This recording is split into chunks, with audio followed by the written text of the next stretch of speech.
Thank you.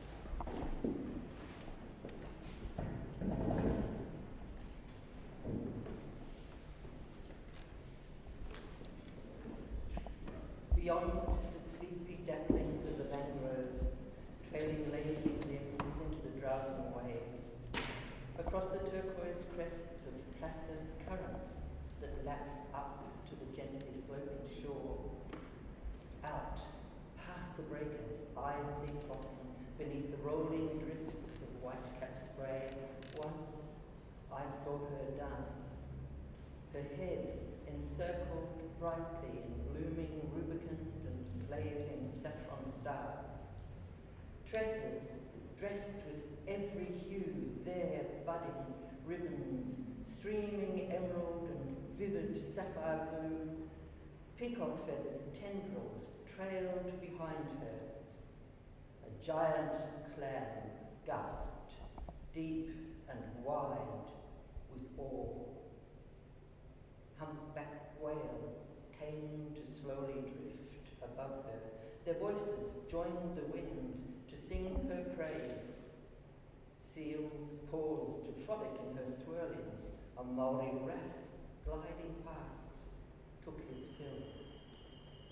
And later, as the evening stretched and lingered, slow to let the day slip to the sea, the sun came slanting through that glassy window to spread a crimson blanket for her sleep. Leaping with first light came the dugongs and dolphins circling idly by her side. Dragonfish nimbly flitting through her fingers, Neptune's cut sponge brushing past her toes as clownfish coaxed a path around her shoulders where her braids were twined with amber and rose.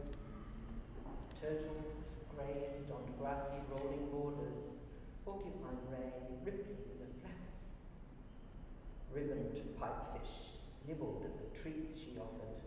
Mantis shrimp and krill came picking at the crumbs in her garden, suffuse with every colour, bottlebrush bordered, staghorn skirting ferns.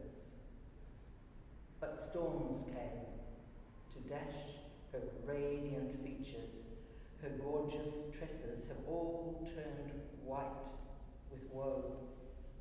Her feathered grasses are falling all around her, blossoms fading from magenta, fuchsia, gold.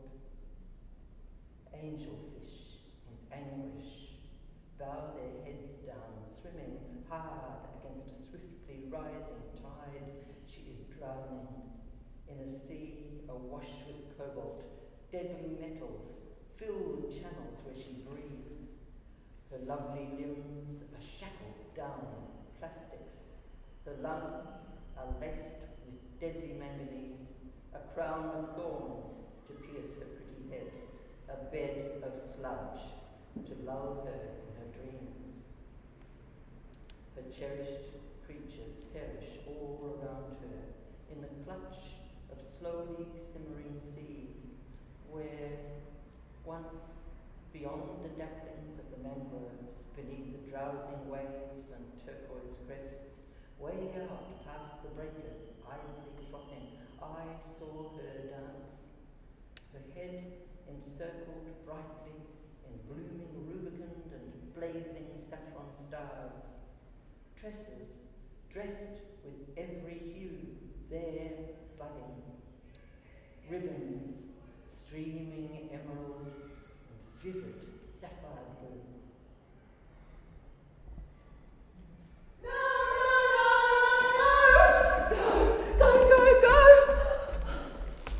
Wait, did I say that out loud? Did he hear me? No, he couldn't have. That's the front door shutting. Oh, just calm down. Deep breaths. Just like she said. Deep breaths. 1, 2, 3, 4, 5, 6.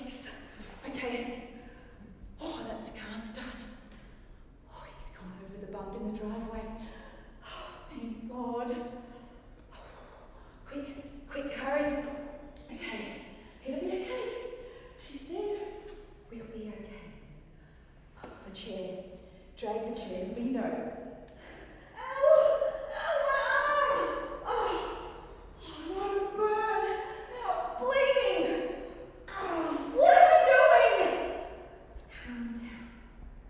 It's gonna be okay. Just concentrate. We're going to be okay. Check the window. Where are my shoes? Oh, I left them in the hallway in case you noticed they were gone. Deep breath. Climb on the chair. Oh God, above my belly. Give me strength. My belly's so big, but my body's so skinny. Open the window. Oh, rain's coming in. Oh, the carpet's getting all wet. You'll be so angry.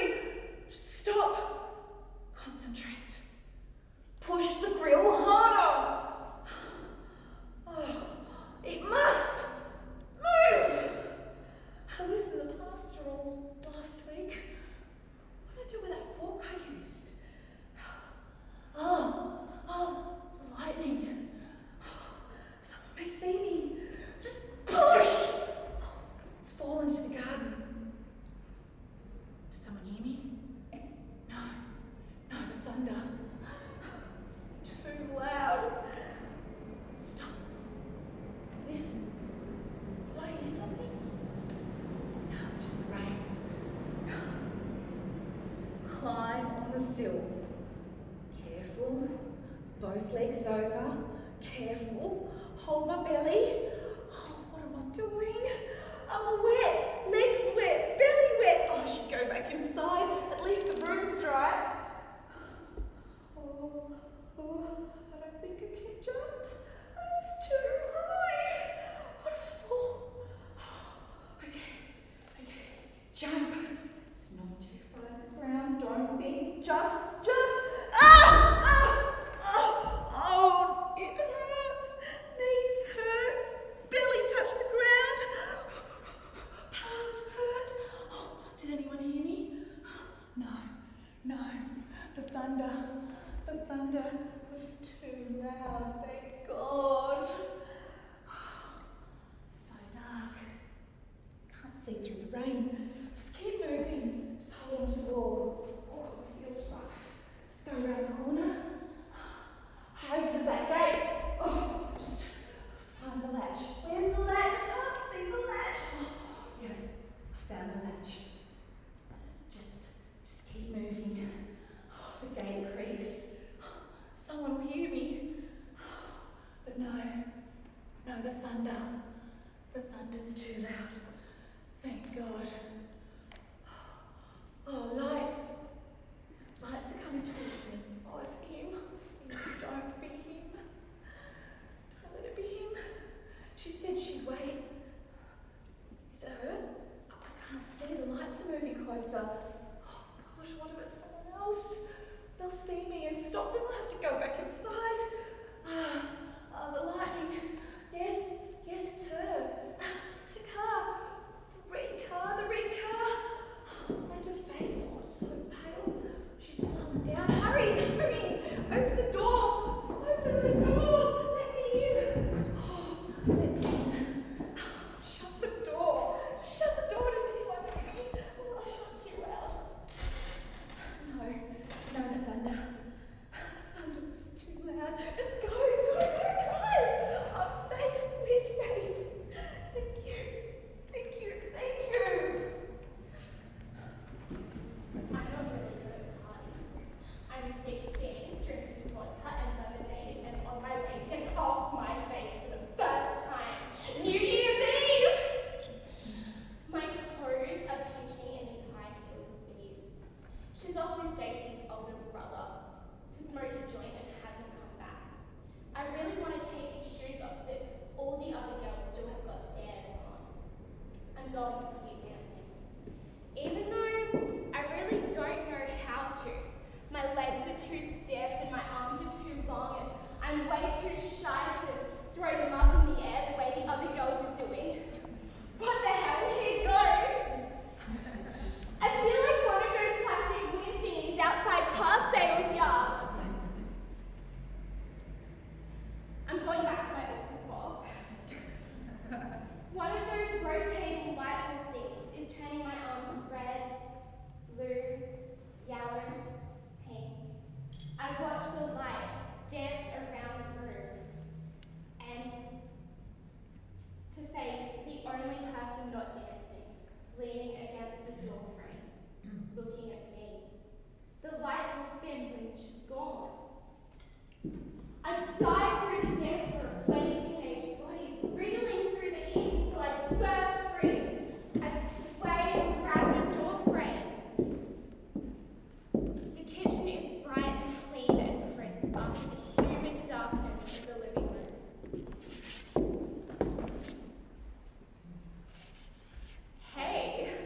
all I can see, and they're waiting for me to say something too.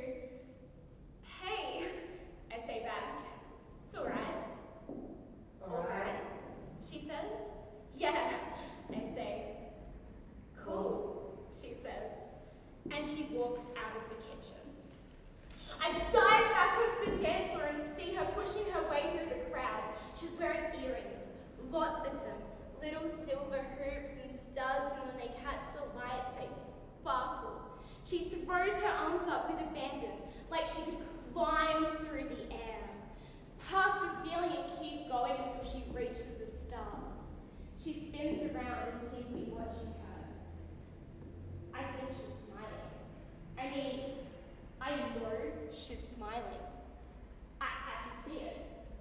I know what smiling looks like. I mean, I think she's smiling at me.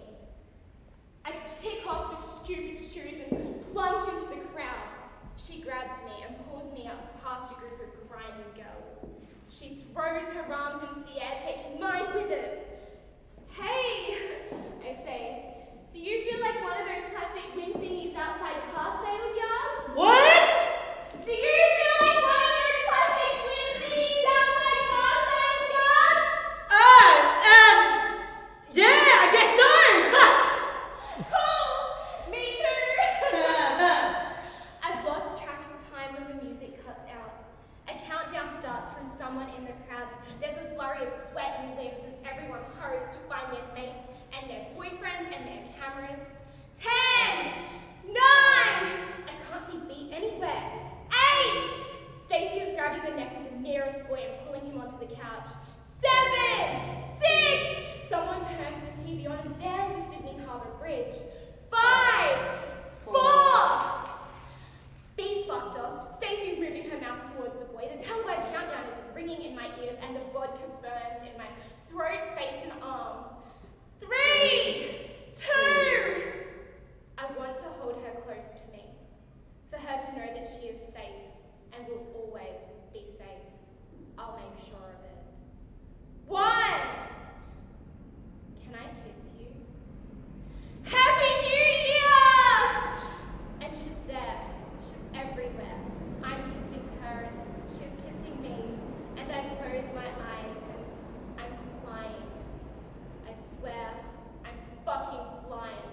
I text happy birthday on a wing. 2 weeks late. Evie rings me back to say thanks. I tell her I would have called, being her birthday and all, but she always seems so busy in Prague.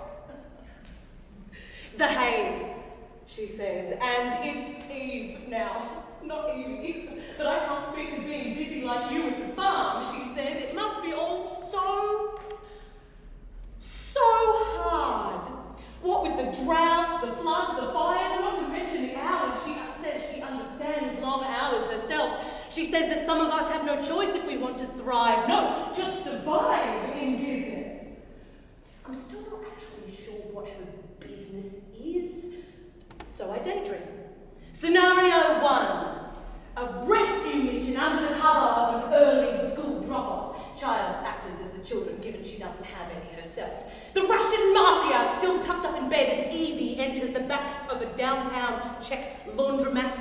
Turmeric latte in one hand while the other saves the last remaining wild population of miniature saffron pandas and stolen from Western Nepal the night before and smuggled out by Lord R.Us bands into Eastern Europe behind the cotton curtain of a certain aged care empire's dirty laundry.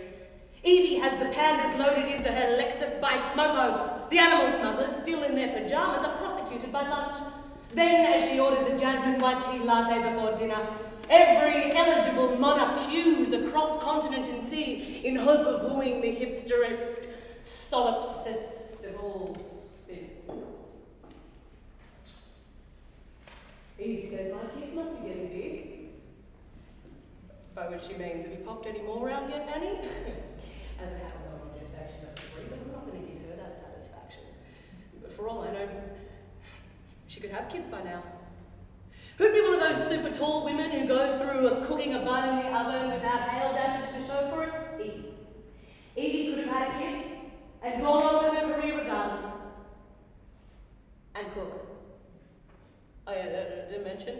woman can cook. Scenario 2. The daydream in which Evie is jealous of Annie for reasons as unfathomable as Annie's chicken-tasting almond macarons, otherwise known as the daydream in which Annie refers to herself in the third person because she's forgotten who she is, who she was, or if she was ever really an organism at all, more of just a shell. Evie, fine, tall, full set of teeth. Even at 14, she was a woman of consequence. Had our town been a city or just a little bit further west, our maths teacher would have had a crack. The boys only ever catcalled at me. Evie made some joke, but Timothy caught up, twirling my cankles to hear it. I've been nice talking to you, Annie, Evie says. Really? Nice. But she has to go, the bell's ringing. She has an important meeting to get to whenever it rings, she says. Saved by a bell. Like school. Bells always seem to ring just as Evie was getting it. I turned once to offer her an eye roll at how achingly predictable the question on the exam paper was, and instead I saw my work hidden under the crook of her arm, hiding what she had, or rather, what she hadn't done. And yet the teachers never seemed to notice the switch. Because Evie, diligent, conscientious, and a pleasure to teach, they said, Annie fails to apply herself, they said. Me, forever looking out the window, forever having finished the work on the board before anyone else understood, before Evie had finished sharpening her pencil, Evie who wanted the world, and Annie who had no idea what to do with it. She laughs, I laugh, I miss her laugh. For hours together. That's what I would have said if she'd asked. But the truth is, I don't. I did once, but now I can do without her.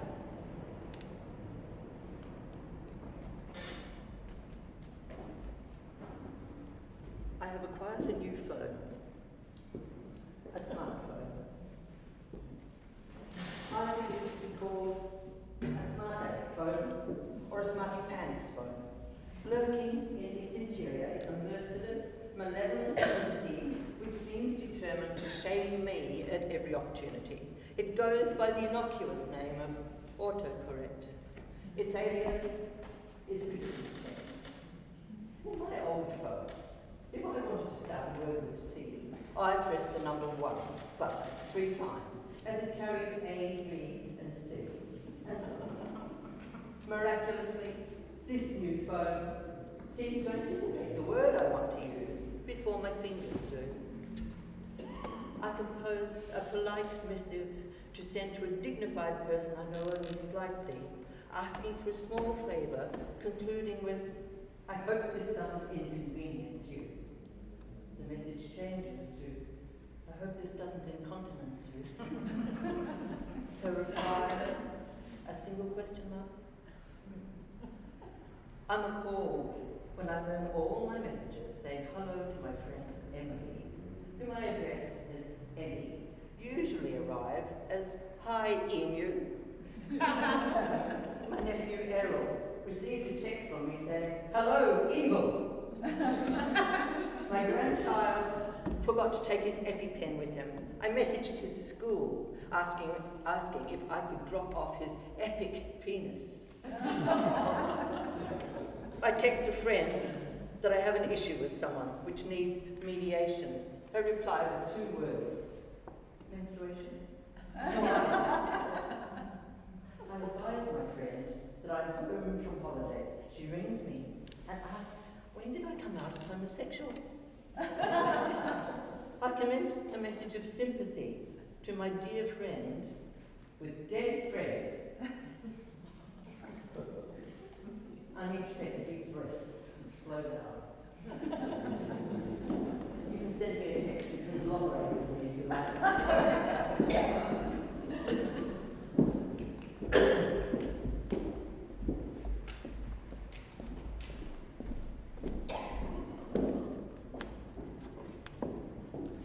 What is day? Except for further immersion into the unknowns.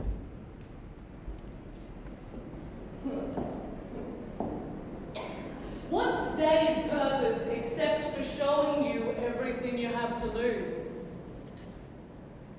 The breaks in your lines you can't explain at Centrelink, the enjambment of years I can barely take my 8-year-old singing the cup song from Pitch Perfect in precious off-key a cappella banging his cup down. You're gonna miss me when I'm gone, you're gonna miss me when I'm gone, you're gonna miss me, miss me, fucking miss me.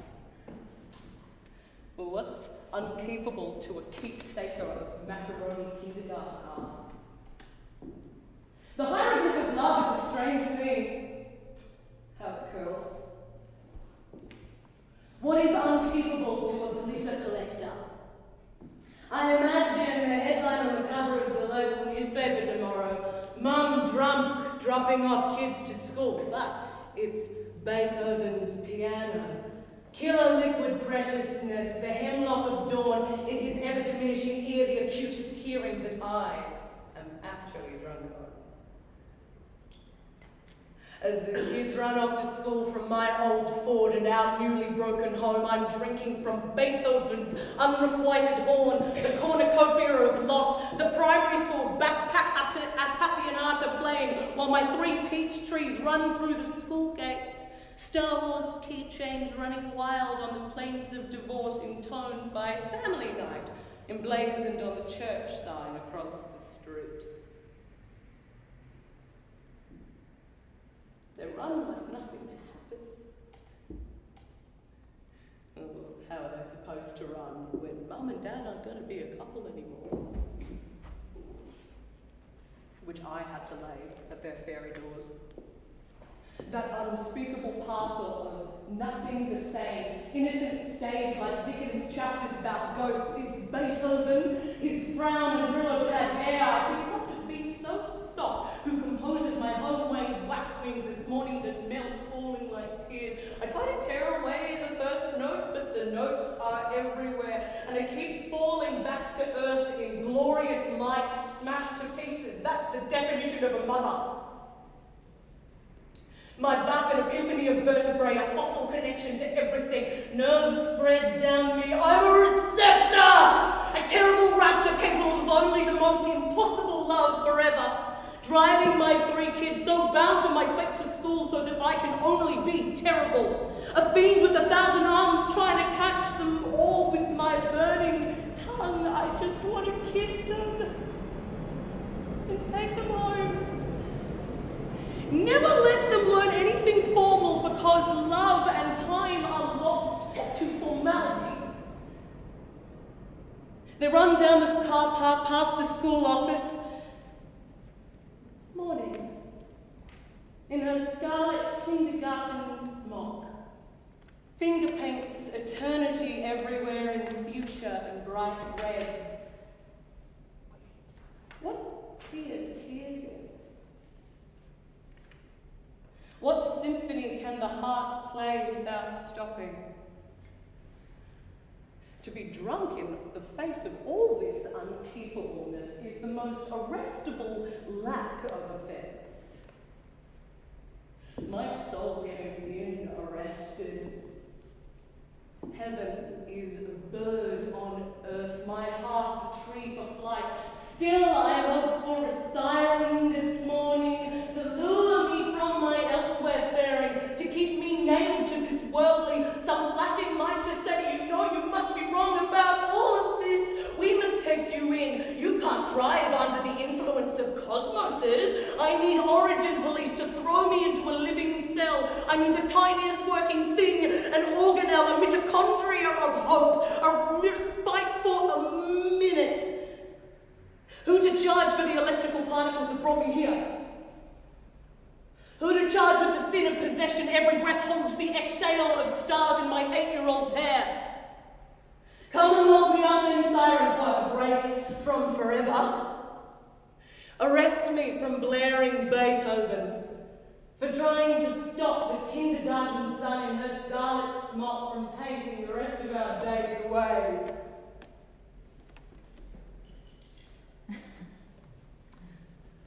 I've always lived a duplicitous life, exotically known as Eurasia in polite circles, a half-caste combination with chimps local gook in less polite circles, a third-generation Australian of mixed Malaysian-European descent. I am a coconut. I look Asian, but I'm white inside my head. My self-perception is so white that I never thought of being the only Malaysian kid dressed as a gleaming shamrock singing "When Irish Eyes Are Smiling" was odd. People assumed my family had a restaurant. They didn't. I only speak English.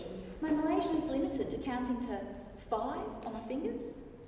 Satu, dua, tiga, empat, lima. Once I was nearly kidnapped by an Indian Airlines tour guide in Canberra. I'm a public servant on my way to Parliament House. I'm dressed in business attire, carrying a briefcase. As she attempted to push me into the van, I had to convince her I'm not an Indian tourist. Why are people bewildered by an Asian face with a broad Aussie accent? Taking work colleagues to Yum Cha in Chinatown, I hear, "Oh wow, this place is so authentic, we're the only white people in here." Hello, speak for yourself, white devil. At one work party, a UK prison officer was surprised at meeting me, and she said loudly to the room in her shrill northern voice, I can't believe the accent coming out of her face. Darling, I'm not the one with the accent. At the Sydney Olympics, Aussies shook my hand in the streets, they welcoming me to Sydney. I needed a t-shirt saying, "Please don't help me, I live here." Visiting the night zoo with my son, we saw a possum scamper across the roof. A grinning zoo guide blocked our way, pointing to the roof, acting out what we just witnessed. In slow, broken, rather loud English, she explained the possum's location. Mitchell was fascinated. He watched intently. Then he spoke suddenly. "Mum, what's she trying to say?" "Well, darling, I think she's trying to tell us it's a possum, but I don't think she speaks much English." Some Canadian college students heard me speak and they wanted to know where I was from. They insisted on taking a photograph with me because their friends would not believe they'd met an Asian Australian. Well, out shopping once, a Malaysian woman stopped me in the street, and after exchanging greetings, she said, "Do you mind if we speak Malaysian? It'll be easier." I said, "Go ahead, knock yourself out, but just don't expect me to understand because I don't speak Malaysian."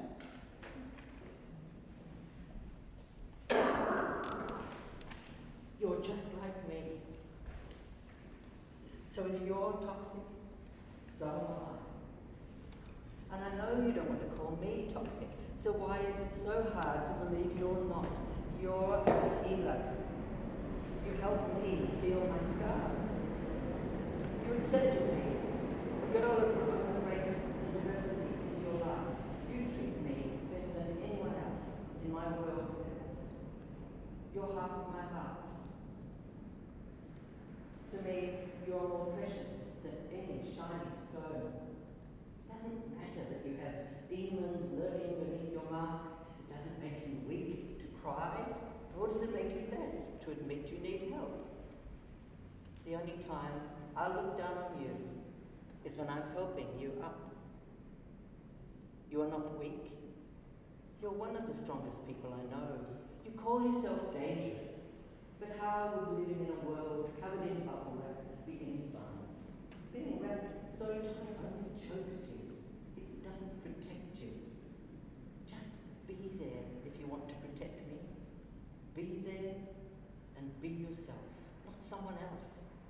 Not armed. If it's impossible to trust you, then how do I? If you're so dangerous, how do I find you safe? I know you're afraid to hurt me, put me in danger, but I'm not glass. I'm not and fragile.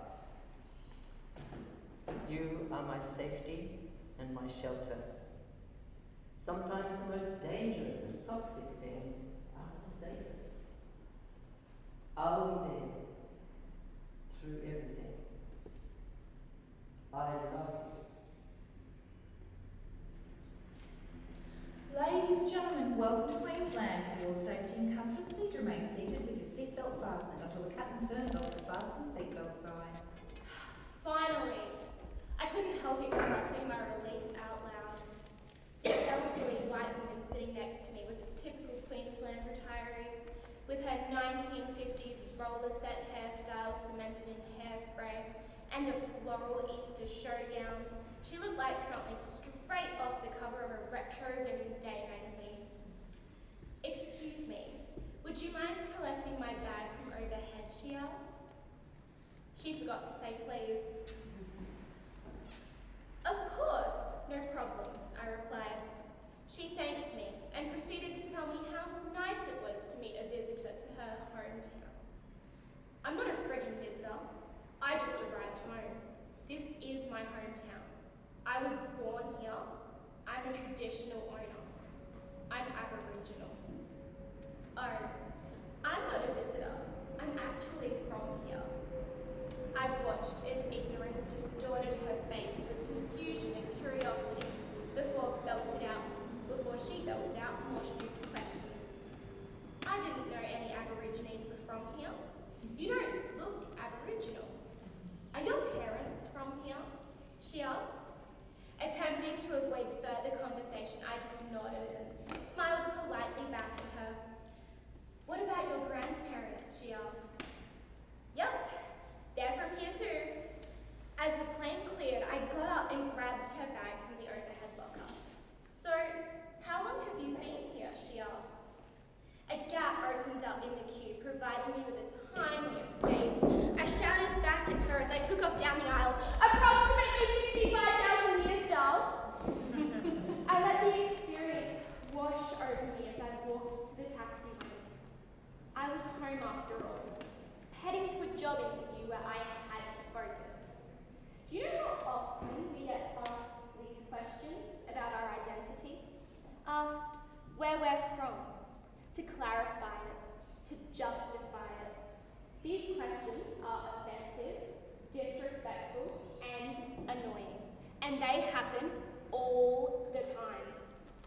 The cabbie stared at me in the rearview mirror, and with a wobble of his head and a broad smile, "Welcome to Brisbane," he said to me. As I instructed him to take me into the city, I could feel the inevitable questions approaching. "Are you coming from India?" he asked. Here we go again, I thought to myself. "No, I'm from Brisbane," I stated. "Oh, because I'm thinking you're coming from India," he said. "Your parents, are they coming from India?" "No, they're not coming from India either," I responded. "Breathe," I said in my head. Just breathe. The journey was an interrogation of ancestry and heritage, of my grandparents and great-grandparents and great-great-grandparents. "Someone must have been coming from India," he insisted. I paid and jumped out of the cab, relieved to have reached my destination. "No one is coming from India. My family are all from here. We're Aboriginal." "Ah, yes, Aboriginal. I know an Aboriginal man." "I'm sure you do." I readjusted my outfit, fixed my hair, and stood in readiness for my interview. When I finally got here, I'm faced with an all-white panel of interviewers. It didn't faze me, but you would think there would be one Indigenous person. After all, this was an identified position where Aboriginal and Torres Strait Islander people could apply, as it was specific to my culture, heritage, profession, and education. Yep, welcome to Queensland. "So what part of your family is Aboriginal?" was the first question. I leant across the table, grabbed a glass of water, took a big gulp. "Yep. Welcome to Australia." We know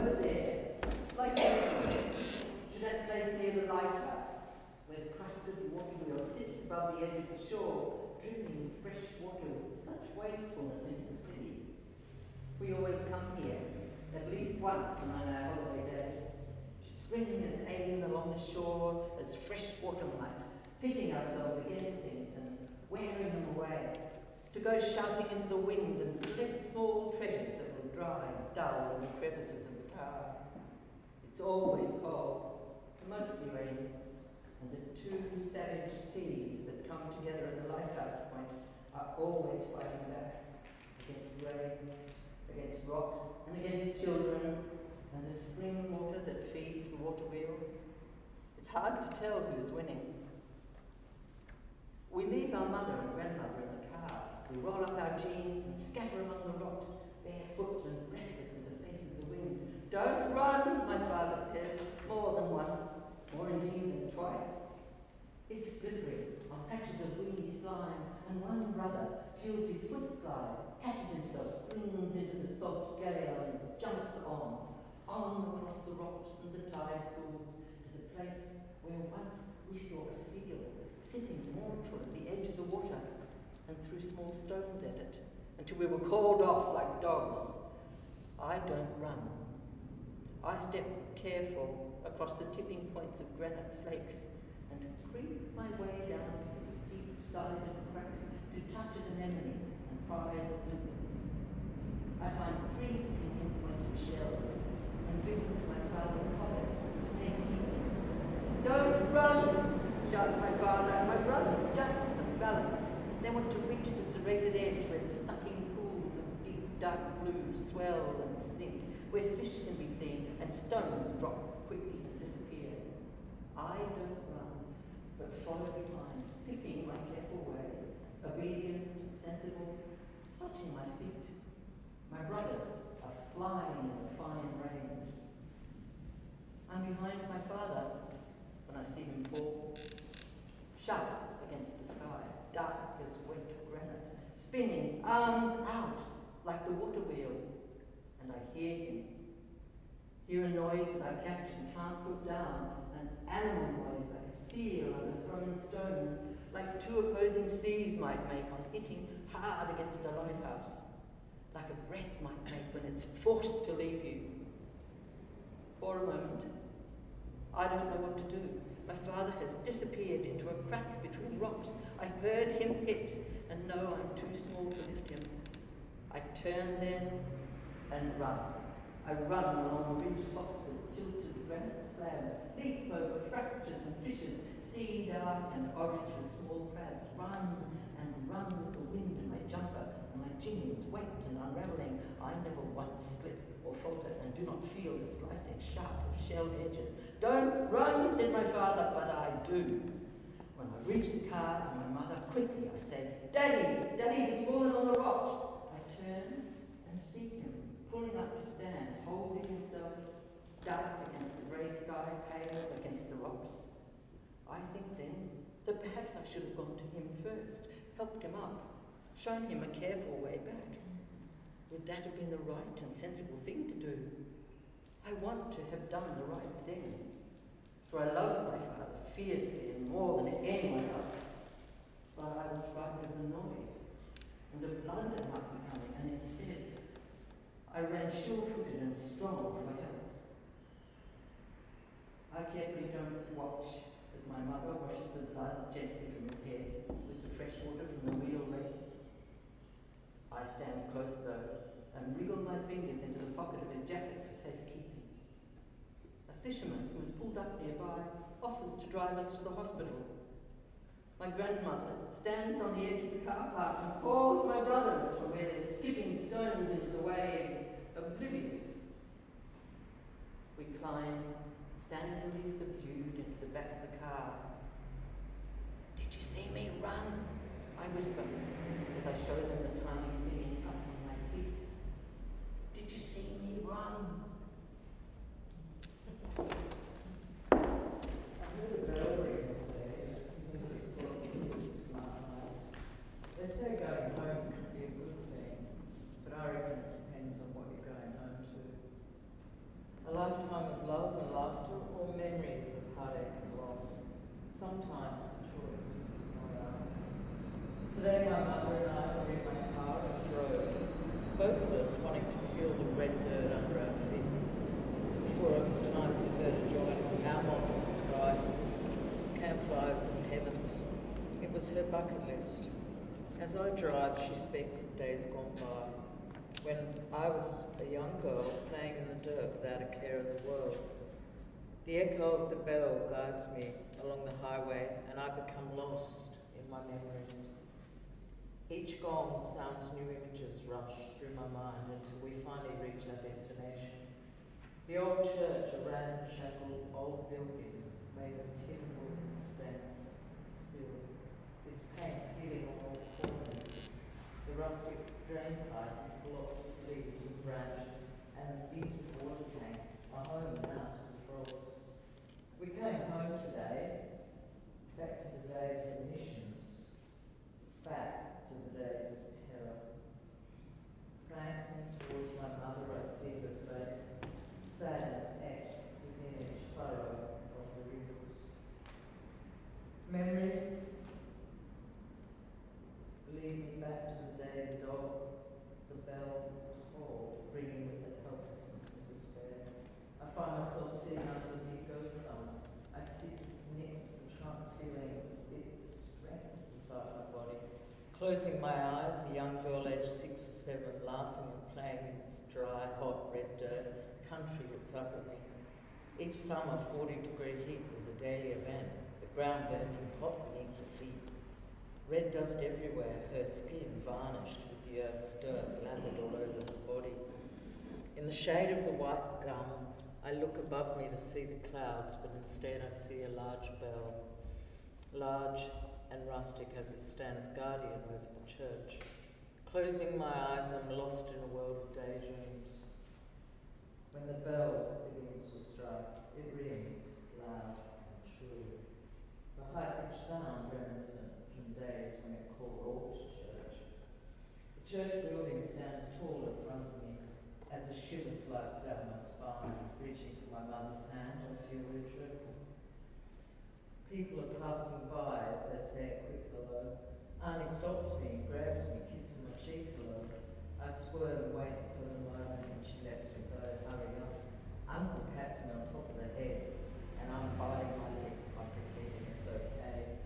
Mother lets me slip my hand from hers, and seizing the moment, I run to my cousins, who have been waiting patiently under the large gum tree. Happiness is all around as we all come together as family. The screech and laughter as we play tag fills the air. Soon it's time to stop our play, running quickly to Mother as she tidies my dress, brushing that dust away. The run-down church building looms to the side, waiting for me to enter. Within a heartbeat, I find myself as a young girl clothed in white, holding a hand, walking beside her. Silently we slip our bodies between the rows, and I'm kneeling in a pew halfway down the back of the church. The Lord's Prayer chants from my mouth in tune with the rest of my people's voices. The preacher's sermon begins as the 10 Commandments spew from his mouth as he endeavours to educate the savages. His shrill voice pierces my ears, and I want to block out the sound. I can't stand it. I'm sure everyone else wants to put their hands on their ears too. This sound of continuous drone makes us want to leave, but we're too scared to move. Looking around me, each pew holds stiff backs sitting squarely on the cold, hard wooden seats. The men's shoulders solid like a rock, no words uttered from their lips. No smile highlights their face as they sit upright listening. Misery sits all around me. There's no happiness enters my heart. As I too sit round all straight, my mind blank, waiting to hear the bell toll signify the end of the preacher's sermon. Suddenly the door opens and Uncle rushes in. There are murmurs. Whispered voices begin to be raised in anger. I was lost in my thoughts, wishing time away, and I don't know what is happening. Oh, our men yelled, the preacher roars, telling everyone to sit and be quiet. Mother grabs my hand tight. She bends down and whispers in my ear. She tells me, as soon as the door is open, run and hide because those bad men are coming and they want to take his children away. Fear grabs me like someone's punched me hard in the belly. Panic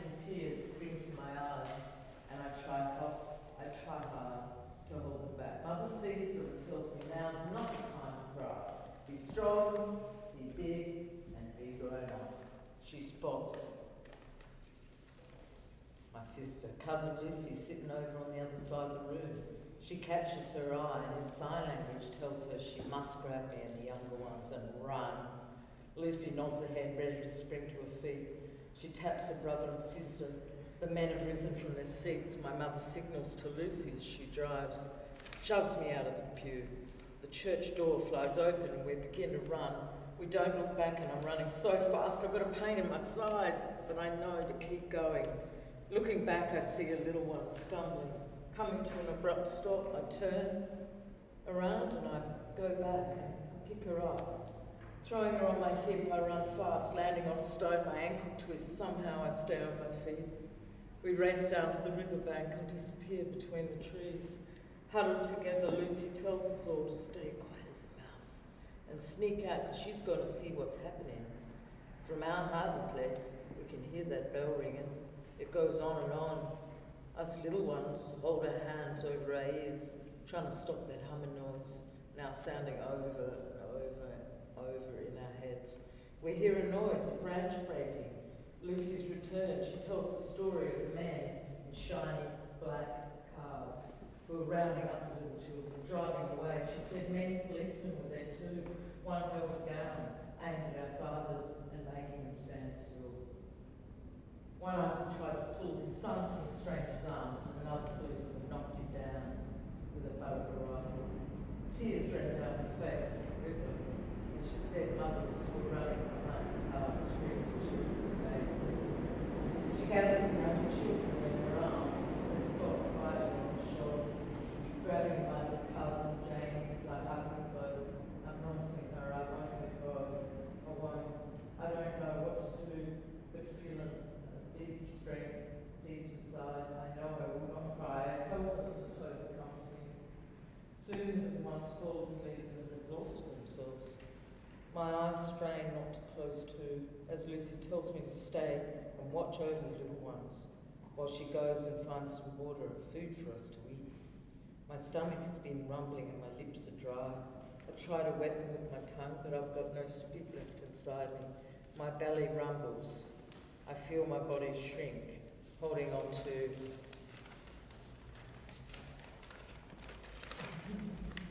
Janie, waiting for Lucy to return. Suddenly, I'm awakened by my mother, shaking me, and I find myself sitting under the gum tree where my dream first began. My hands grip the steering wheel as a cramp penetrates my fingers from holding on too tight. Glimpsing sideways, my mother has her head tilted onto the car window in a deep sleep. The signs of tears lay firmly on her face. A sob wells from deep within me as I blink and focus my eyes on the road, finally understanding the horror our mob lived through. Thanking by army that those days are long past. Whispering to my mother so as not to wake her, I told her how much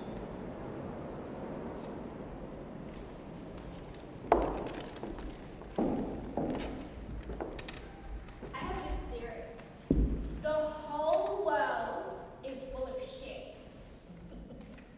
After I had my heart broken, I tried Googling all these motivational stories, ones about girls who have been in the same situation as me and gotten through it to become strong, independent women who don't need no men. I've read poetry about moving on from first love and personal essays about why you deserve more than to only be someone's option. I always felt a little bit stronger after finding solace in the words of like-minded strangers.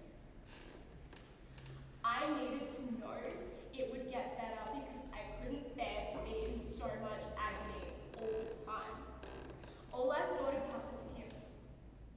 The last time we spoke, trying to remember what I said, what he said.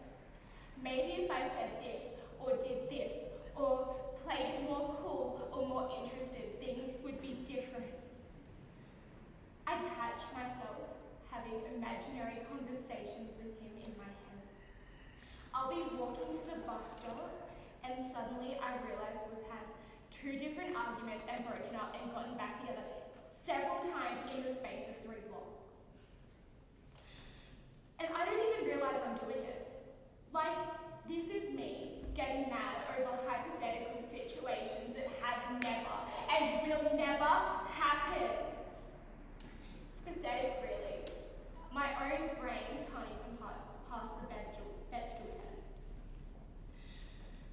I told myself going overseas would solve everything.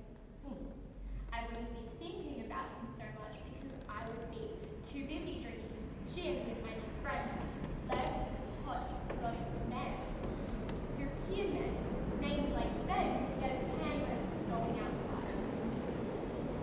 I would just learn to love myself and see that I deserve more.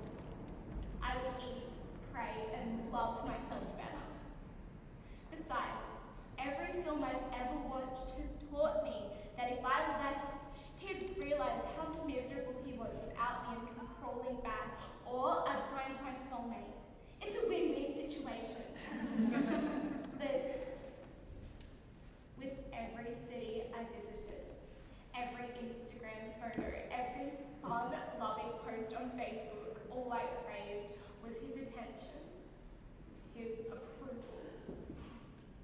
What would he think? Is he hurting too? Look at me now. Look at how much I'm enjoying life without you. Do you miss me? But when people ask me how I was doing, I put on a brave face and say, yeah, I'm fine. Totally much better off without him. So lucky. I love being single and traveling. Woo! I'm so fucking exhausted.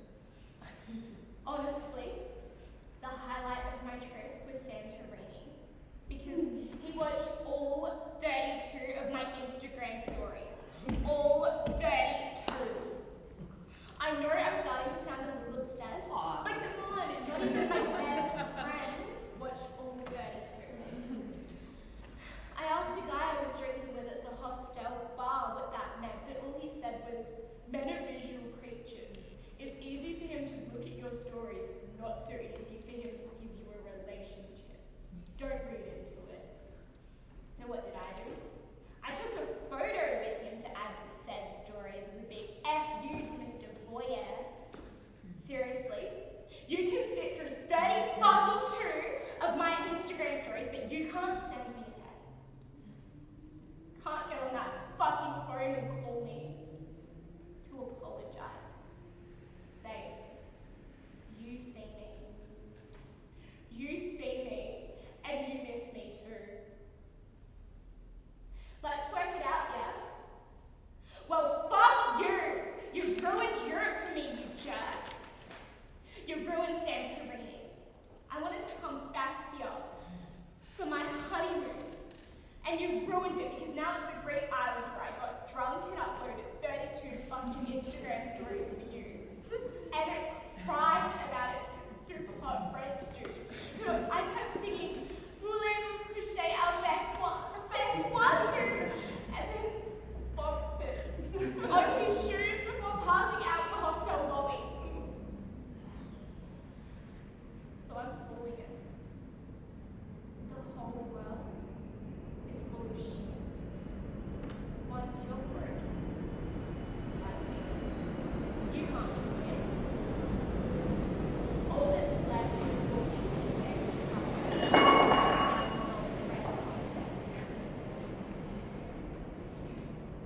Start the letter with something like, despite the fact I lost and continue to lose my mind, I never stopped loving you. No, fuck that. How about, I love you more today than I did yesterday, and less today than I will tomorrow. Christ, that's not it either. How about something like, before she came, I bore no grudges. Yes, before she came, with her Parisian pouts, the bikini that served no real purpose, and the used sanitary towel she stuffed into my toilet bin till it was overflowing like I'm the fucking janitor around here. I bore no ill. Say something about my fear of the ocean. How is it true? I would never have gone in if she hadn't have come into my home, refusing to speak English with that French way she'd hold a fag high in the air, drawing on it long and hard before pulling it from a perfectly deored mouth, with long sweeping gestures like she's shooing away a mosquito in slow fucking motion. Oh, then there was the ashtray she fashioned for her, a jar lid lined with tin foil. It wouldn't have bothered me, except to ask them both nicely to not smoke inside the house. Ask him why he invited her here. I tell my friends how 2 days after her arrival, she rearranged my pantry, tidied my fridge. My friends tell me how fortunate I am to have a stranger decide where best to house my macaroni, my cherry bocconcini. When they meet her, they explain how charming she is. Oh, those cheekbones, oh, that flawless skin. Then they rave about the sushi rice she has boiled. Ignore the wild-caught salmon I have grilled, the chemical-free kale I have steamed. Then my cheesy pudding lies neglected, cast aside in favour of the thin apple crust pie she's produced out of nowhere. My fucking freezer. And okay, so her sushi rice was not too bad, but the secret lay in the splash of Japanese vinegar she took from my fucking pantry. 64 long days after her arrival, I put on the swimsuit that's never seen the water, the one with the little skirt that hides the multitude of sins, and head out to the ocean. Oh, he's already out there, bobbing fearlessly beyond the breakers.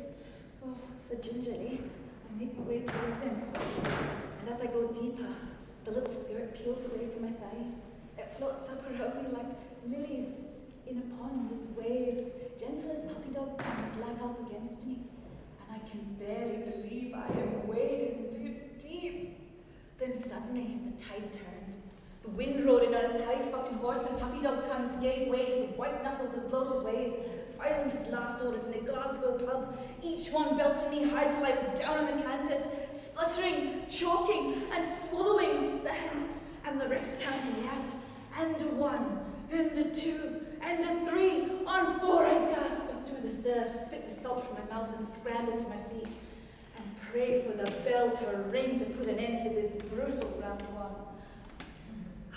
Then suddenly, the high horse the wind rode in on took a fall.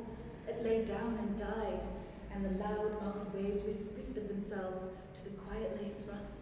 And in the new calmness, I moved freely, my legs and knives slicing through butter, and before I know it, I'm bobbing fearlessly beside him, out beyond the breakers, swaddled in great reams of deep blue satin, smooth as the perfectly made bed in a 5-star hotel in my imagination. And unlike the bed sheets in the spare room of my mind, this silk does not wrinkle nor tangle, does not coil around the donor of my distress. It merely inhales serenely and exhales contentedly. It breathes the rhythm of the sun I am only just beginning to know. Well, later that night, Thomas and I swam neck deep in the creek. The sun fading had turned the colour of honey. We floated 2 cinnamon specks in a cup of soft milk, and tranquil as any tropical aquarium fish were, held captive of anything. But that's not what I'm trying to say. What I'm trying to say is for 64 days I've been sinking. Thomas is a scientist. He points out I cannot sink in seawater, something to do with the salt ions. But he's rational, I am not. And whilst I've hated him in recent times, after all it is him who brought her here, I have knuckled down. And I have sucked things up through the thinnest of straws, till I almost swallowed my tongue.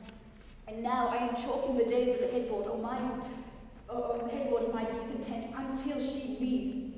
And it is unlikely I'll get back into that water when she's gone. I have proved what I needed to prove. 7-Eleven. Shh, I will not have her back in my house again!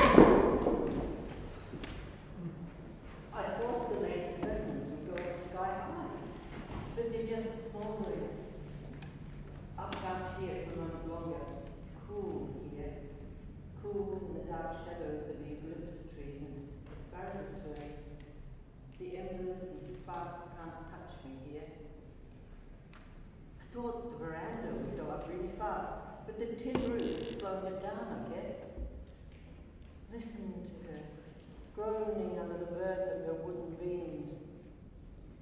She had seen it all the shouting and pacing, the late nights, glasses of wine hurled at the window, and me, curled up in bed with a pillow over my head. I will weep in the darkness, where nobody will see. I have seen this coming. I will grieve for you, but I will do it alone, where you can't harm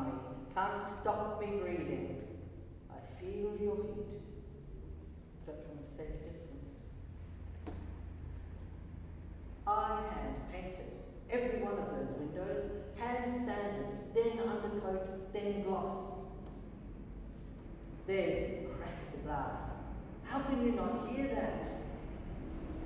There goes the furniture on the front veranda. It's taking out the hammock where we first lay. And now the sofa and the chair where we used to sit. Then just me, alone, waiting.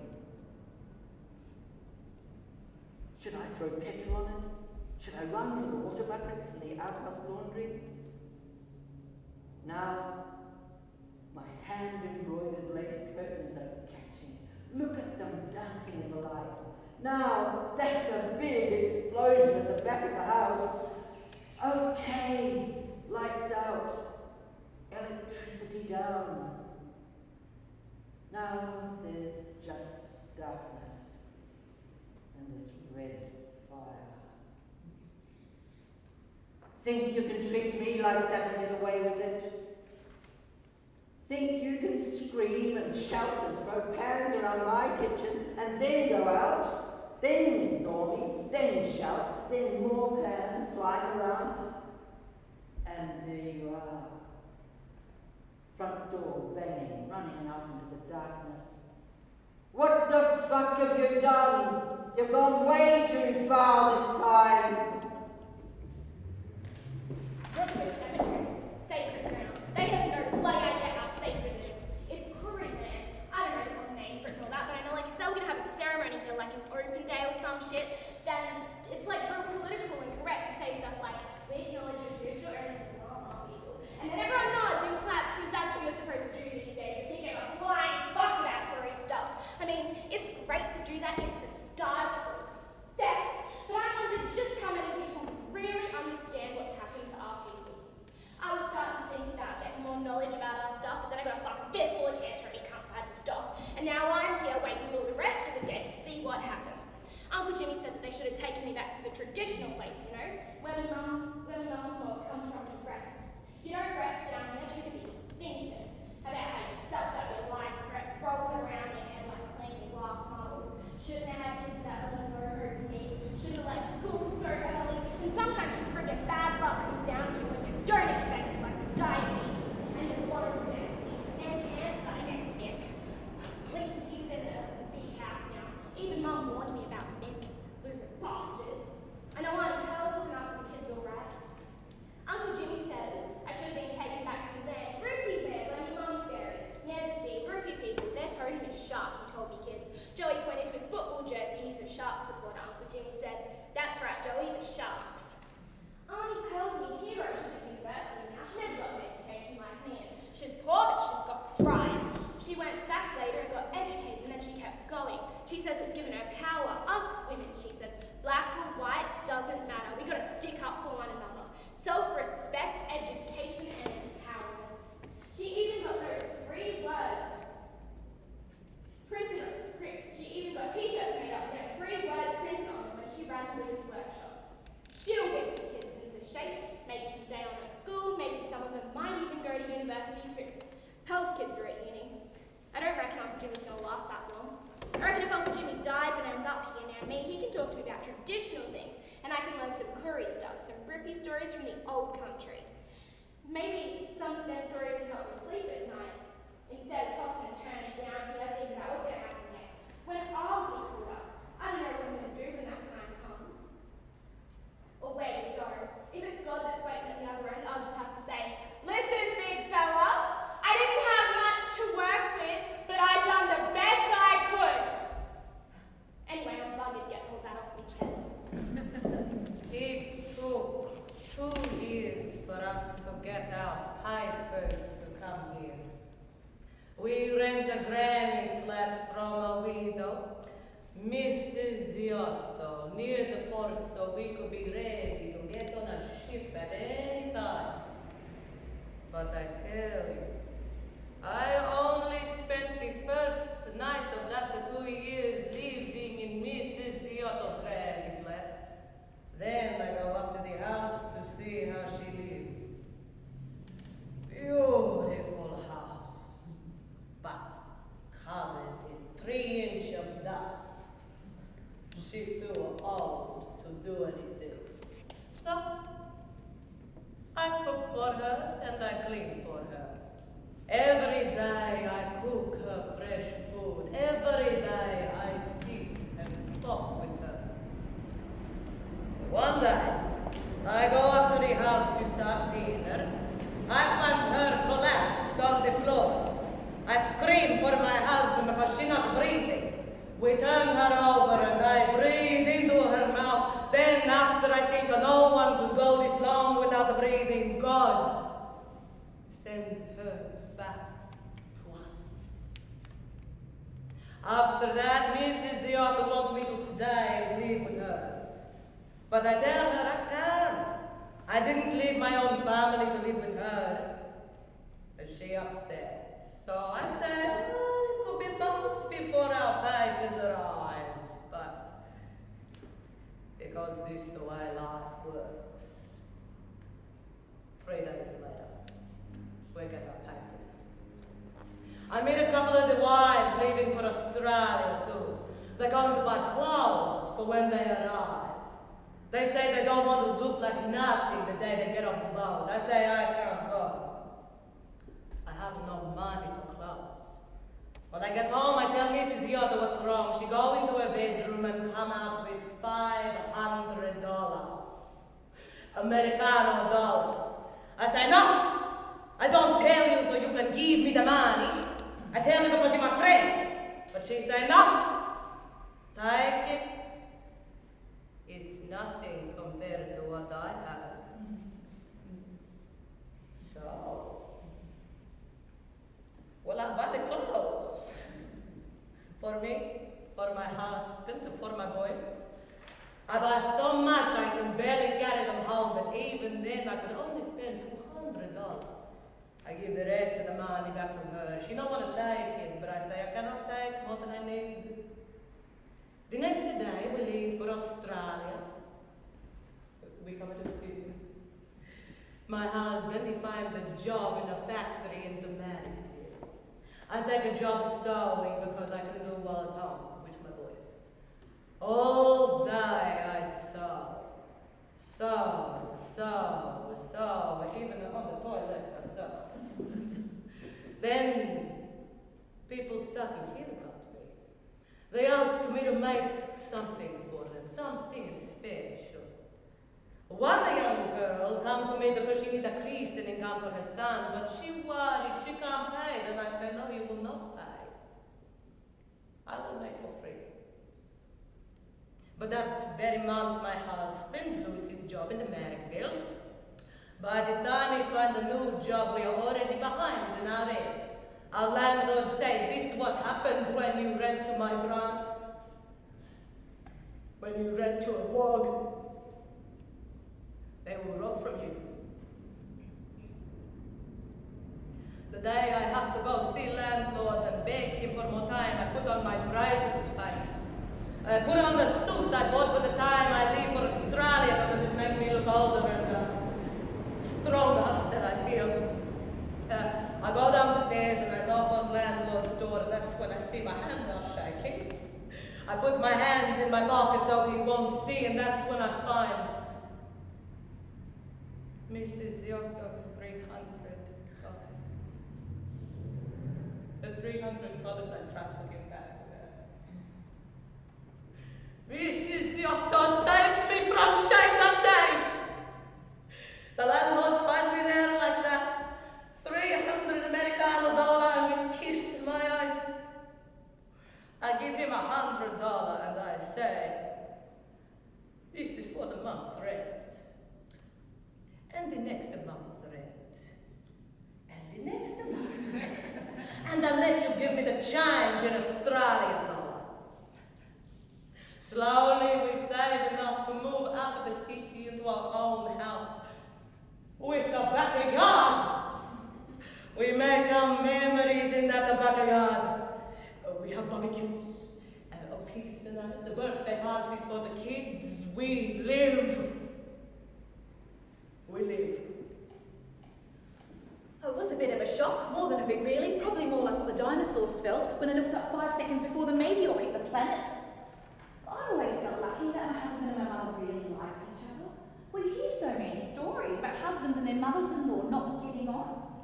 It just never occurred to me that they were getting on that well. Mum always said I'd missed the boat when it came to getting married, and that I'd passed my use-by date.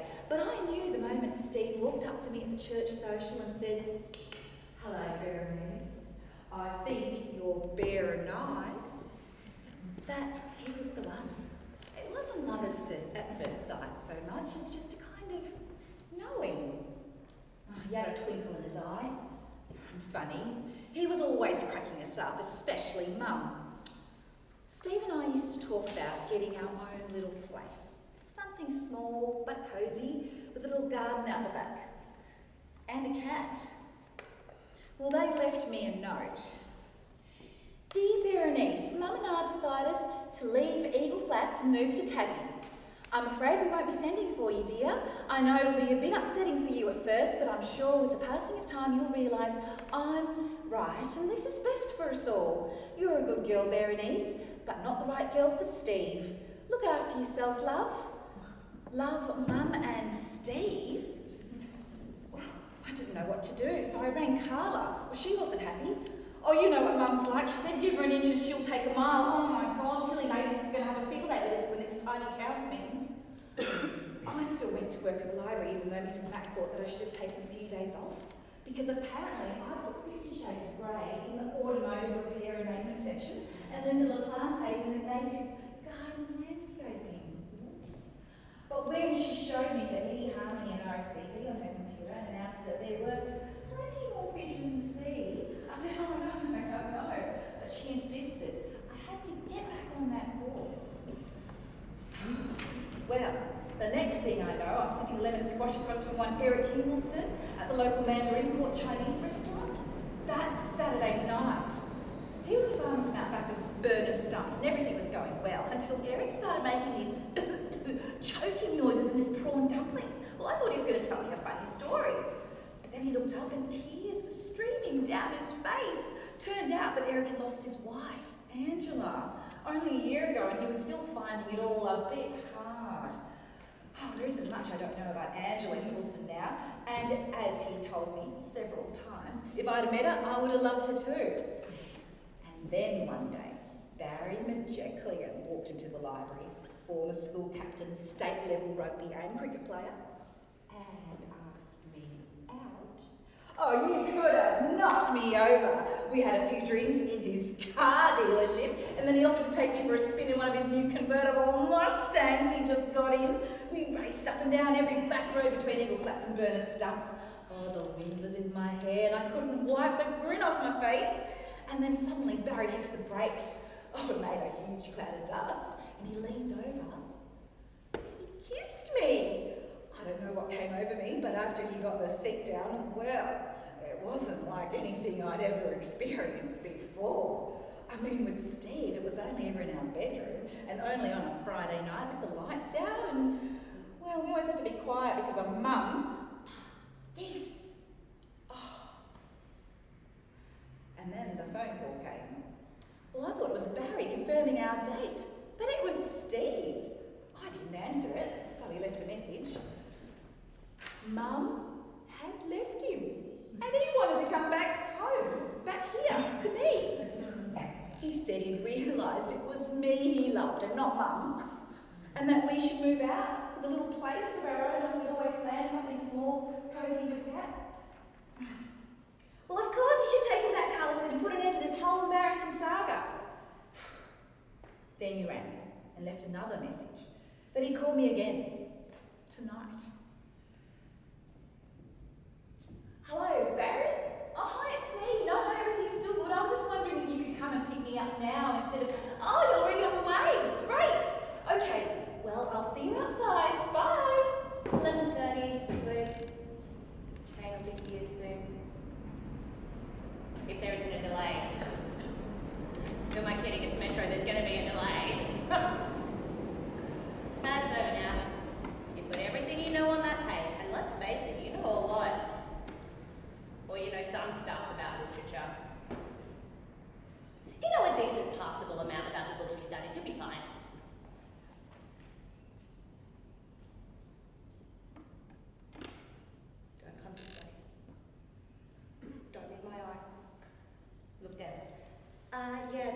train does go to Clayton.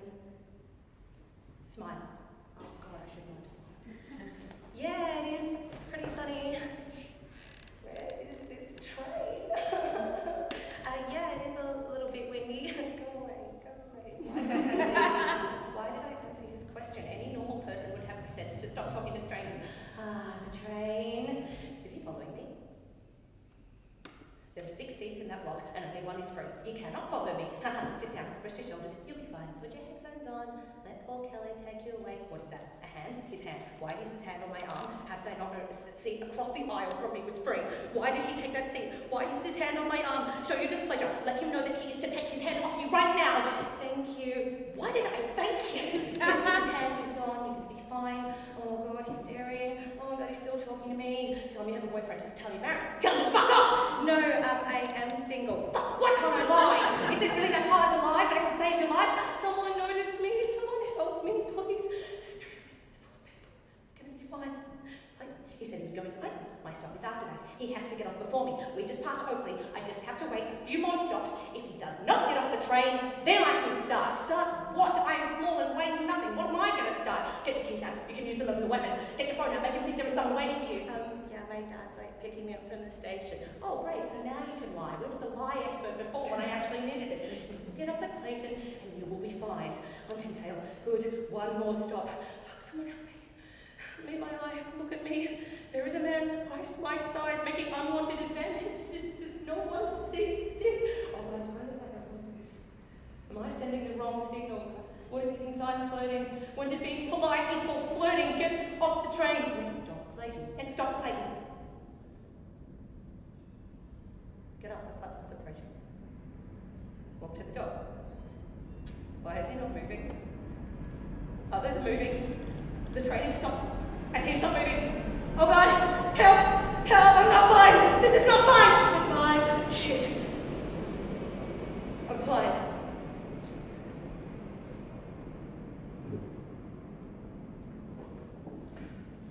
Mum yearns for home.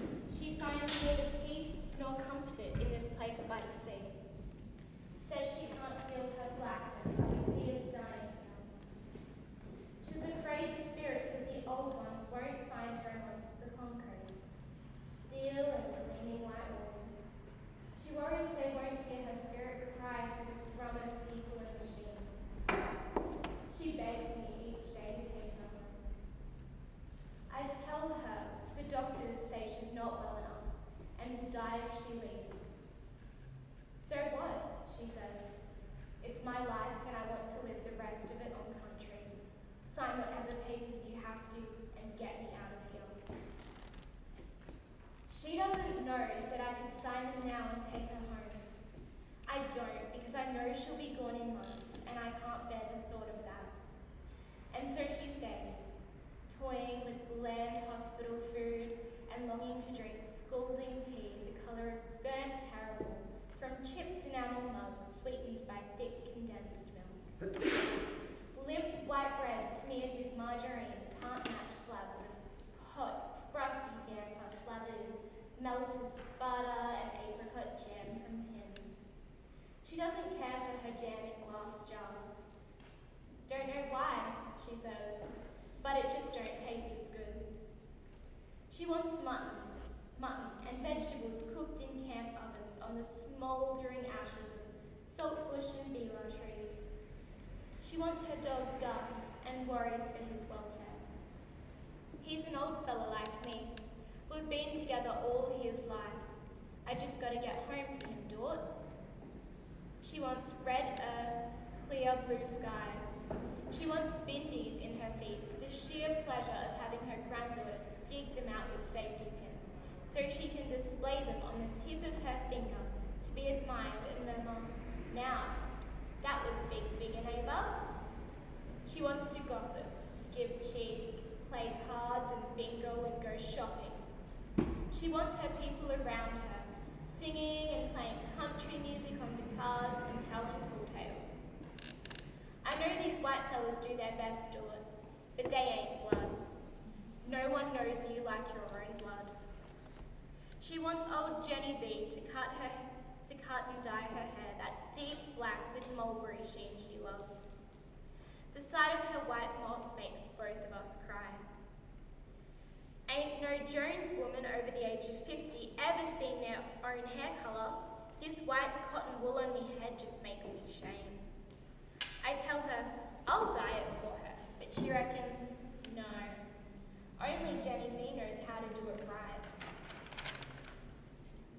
I have to find the courage to take her home and let her live her last days as she chooses. I must care for her as she cared for me, with unconditional love. So I sign the papers, and for the first time in this longest month, my mother smiles. She's giddy with joy as I wheel her to the car for the long journey home. The first thing she does when we get there is collect dust. Then once inside her gate, turns the hose on and sprays down the foam dry garden, inhaling the sweet smell of water on red earth. The scent of home, her safe harbour in the desert. No needles attached to tumblers could ever inject the kind of life-giving potions into her frail body that this sweet aroma and her joyful prancing dog does. In her last month, we eat, laugh, drink, and sing. We sit beneath the trees and she tells me stories of droving and riding camels and months on the road and buying beautiful dresses and shoes from travelling. Indian hawkers to wear to the show and big dances, especially the one when she met Dad. Never seen a better looking fella in all my born days. Never loved a man before or since him. You got his smile, Lord. Lucky you, eh? Oh yes, lucky me. She dies on a still summer morning on an old wooden bed beneath her beloved trees. Music playing. Her old dog is beside her. I hold her hand as our people quietly hymn. Tears turn to smiles as a flock of cockatoos fly overhead. We all know that they have caught her spirit. It will not wander alone. Once again, she is home. Old Gus joins her the next day. They come for him as well.